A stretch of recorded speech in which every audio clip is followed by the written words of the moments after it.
Good evening and salutations, my GH fans. Let's start off with the whole Sonny and Dante scene because, at this point, Sonny is unraveling.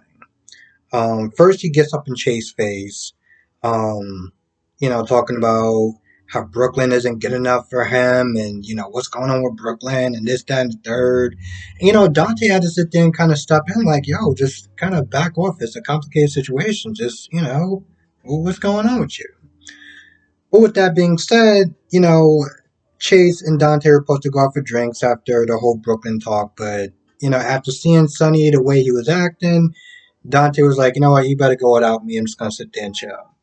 Um, speaking of that, because Sonny's just being he's just spiraling. And there's one point where, Sonny's like, you want to sit there and get in the ring, and Dante's like, I will a little bit later on, but first, I want to know what's going on with you. I'm like, I could not imagine that boxing scene with the way that Sonny is going. Point of this whole conversation is that Sonny has just been saying the same things over and over again, and this is really not that different at all. Um, he comes up with the excuses. Oh, Jason died, and I mean, granted, he didn't use the Liam thing, but he was also sitting there talking about how, oh, I forgave Carly when Carly was with Jason, and blah blah blah blah blah. It got to a point where it's like I didn't even write that down.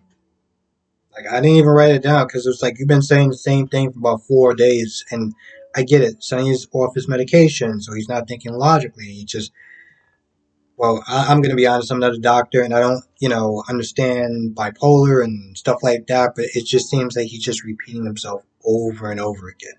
And the point is that Dante's like, you need to give her some time and space if this is the person that is your person or whatever. But Sonny is unraveling so fast that he's just not listening to Dante. He's just like, no, we don't need space and time. We need to sit there and be together. And this is what I want. And that's pretty much the end of it. So it's like, the whole give her some time and space because she's hurt and she's processing what she's processing, and you need to kind of let her just went in one ear and out the other. Literally, just went in one ear and out the other. And it sucks that Jason's not there because Jason would have been able to spot it. Jason would have been able to spot that Sonny was unraveling. Carly probably would have, spotted it too, but because they've been going back and forth, she's pretty much kind of more on the defensive instead of just being like, Sonny, you good? Because she did notice, she did, when the pharmacy called, she did ask, Sonny, you taking your medication? So, and now we get into the Sonny, and now we get into the Sam and Carly part. And I'm gonna be honest, nothing new. Nothing new was gained.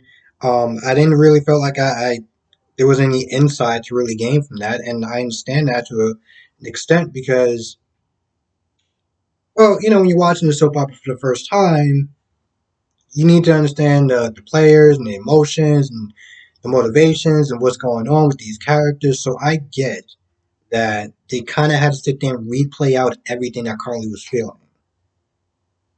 But for the rest of us who've been watching this for a while, we already knew about it.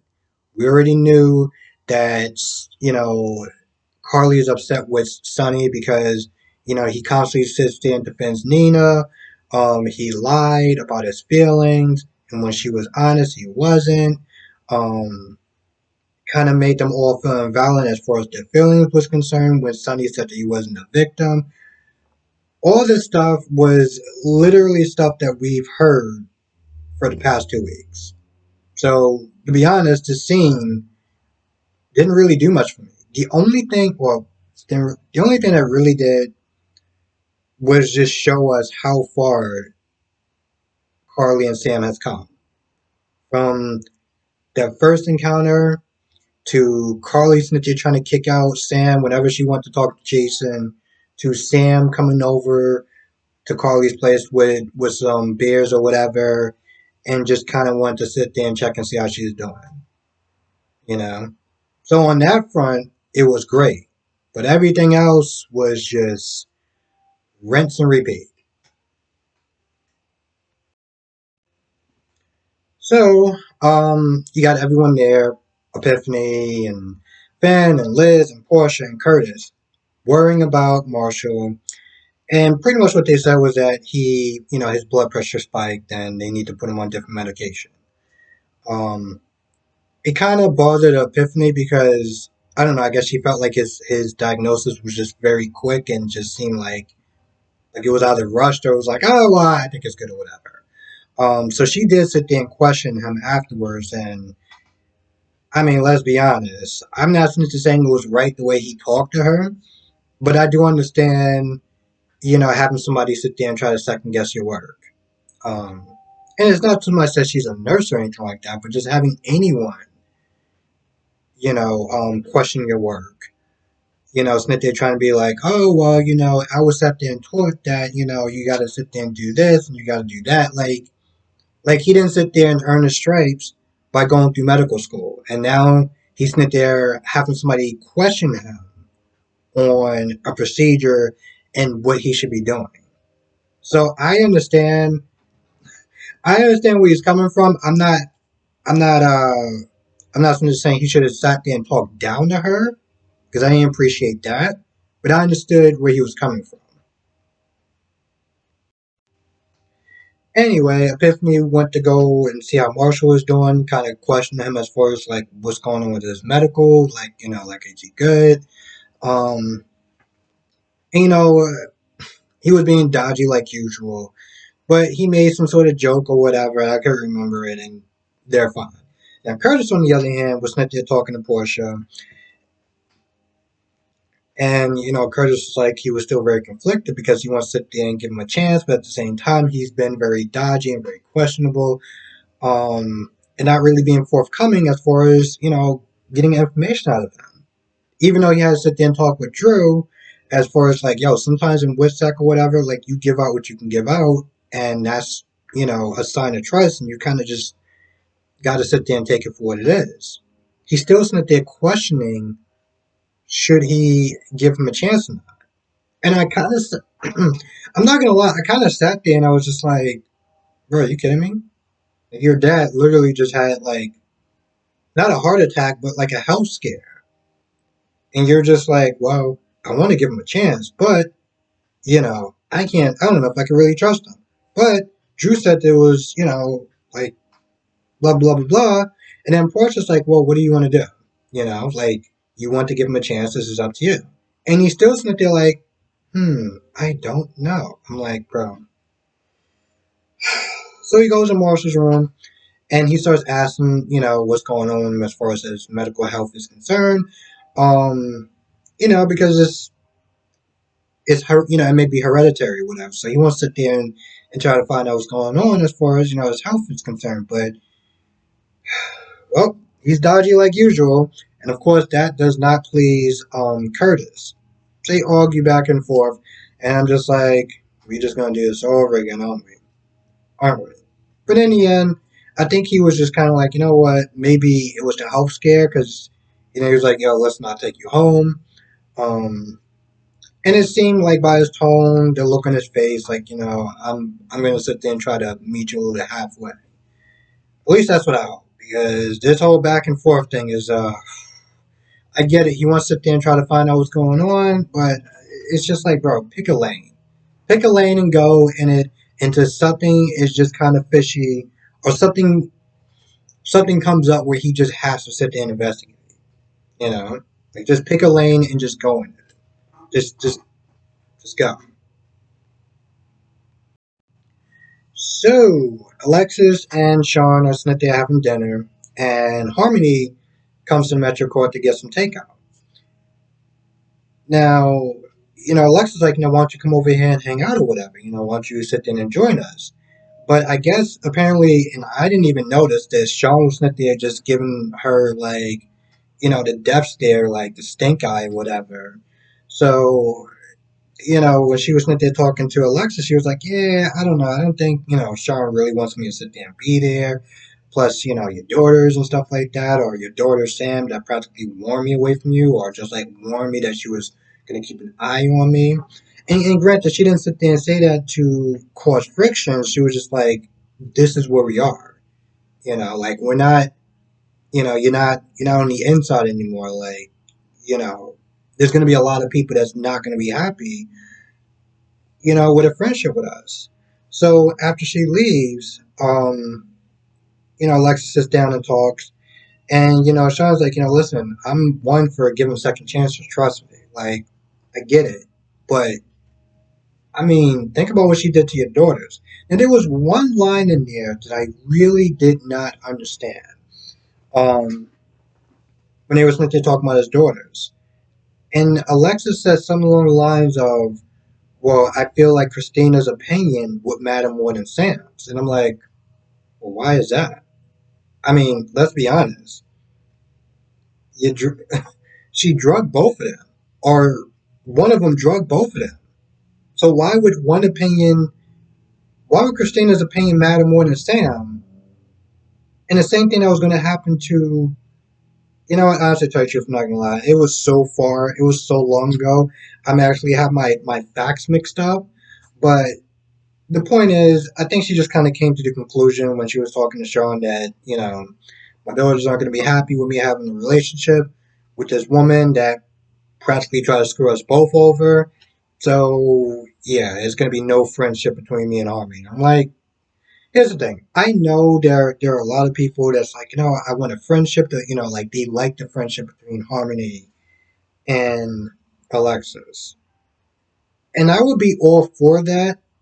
And I understand that Harmony did, testify against, Shiloh and really kind of help put him away. And was really sitting there working up her debt and stuff like that and just kind of just being a better person and just trying. I get that. And I know for me personally, well, let's be honest, I do hold grudges.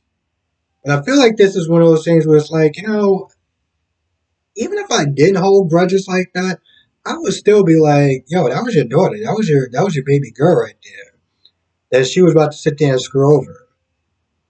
I mean, you do actually have other friends that you can be friends with. I mean, I know Jax is gone, but you gotta have some other friends, right? And she has Diane. She has. I'm sitting there thinking about people outside of. She has Finn. She has Valentine. She has other friends. Okay, I don't really feel like she needs Harmony in her life. Like I don't. Given what she did, I'm just like, yo, that's your baby girl right there. There's certain things that just nah. I'm good, and that is one of them. It's weird. I actually did have to sit there and think like, how many friends does she actually have? So Brooklyn is still sitting there feeling bad about the stuff that Chase said. And there's one point when she's about to go on a dating app, but her phone died, and she starts hearing noise. And mind you, she is in Jax's old place, so she sees somebody, and she takes the vase, smashes it over that person's head. Liz gets a call. Is Cam. So apparently Cam and Jocelyn decided that they were going to um, play mattress tag in Jax's old place. But they didn't realize that somebody else was there. So Liz and Finn gets there and they pick them up and take them back to Liz's place. And of course they talk about we'll get a chance to sit there and do it again or whatever. And I don't remember who said what, but somebody was like, I don't know how that's gonna work out when we go to the cabin and you got like three other people. They got to sit there and make sure that we don't get interrupted. So apparently that's still a thing. Although I don't know exactly when that's gonna happen. I don't know how far they actually filmed this stuff. The reason I'm saying that is because the guy who plays Cameron, um, had his tonsils removed. So I don't know exactly how soon he's gonna be back on set. Um, So I have no idea when that whole thing is going to play out. But now here's where things get a little kind of odd, and I don't really understand this. This ending kind of confused me a little bit. So after Liz and Cameron sitting there talking about Franco and stuff, And, Liz is all like, "Oh, you're using protection, right?" And Cam was like, "All right, yep. So that's gonna do it for tonight. Good night." Um, the clock goes from 9 o'clock or whatever to like 12 o'clock in the afternoon, or I forgot what time. Um, and Liz gets some knock on the door from Dante, and I'm like, what is going on? And you see in the previews, Cam is there, and I'm like, well, what happened? Like, why is Dante there? It was just very odd. You know what? I'm not gonna lie. The reason why I said this it was so odd, it reminded me, like it gave me this deja vu feeling of when Alexis was waking up next to a dead body. I forgot the guy's name. He was on one of those Stargate shows, but I didn't even know that. It just gave me that sense where it's like 1 minute he was asleep, next minute Alexis wakes up and he's dead. And I'm not gonna lie, I still felt like that was just so weird, and I really want to find out the backstory behind that and why they just killed them off like that. But yeah, I didn't really understand that ending. But I guess that's for tomorrow to sit there and find out. Oh, and I forgot, Chase was there. So after that, Chase and Brooklyn are talking, and Brooklyn says, I remembered your phone number, and for important people, and Chase is there smiling about that, and they seemed like they were having a moment, but of course it didn't last because Brooklyn sat there and remembered all the mean things that Chase said, and I'm just like, oh my goodness, how long is going to be? Like, how long is this going to be a roadblock? I don't know. I have no idea what they're doing. Why they're stretching out this whole coupling thing. I'm not one for couples, but I'm also not one for just like, will they, won't they, will they, won't they? That whole romantic comedy cliche that I was talking about yesterday, where it's like everything's going good and they're laughing, they're having a good time, and everyone in the movie theater is like, just enjoying, the movie, but then something happens and there's a fight. And I felt like we're still in that moment. We're still in that romantic comedy part where there's a fight or some sort of awkwardness where it's like one person is being very cold and distant to the other person don't know why, and I'm like, if this is a movie, we would have been actually at the end. But since this isn't a movie, this is what we're doing because why not? Hmm, I feel like that's about it. I don't know. This episode wasn't bad, but it was kind of like middle of the road. And again, I could have did without the whole Carly and Sam thing because I mean, what else is left to talk about with Carly and her feelings? I mean, I feel like we're going to be sneaking going through this whole Carly and Sonny clashing, and Sonny being very aggressive and wanting to just completely not listen to what Carly says, and Carly is getting defensive and digging her heels in, and it's just like I feel like I should start drinking wine because some of these scenes you just get to a point where it's like, I feel like sometimes some of these scenes would be a lot easier to sit through if I had some wine, and not just wine, like good wine. Anyway, with that being said, I think that's about it. Thank you for watching. Be safe. Let me know what your thoughts are in the comment section below, and I will see you in the next video.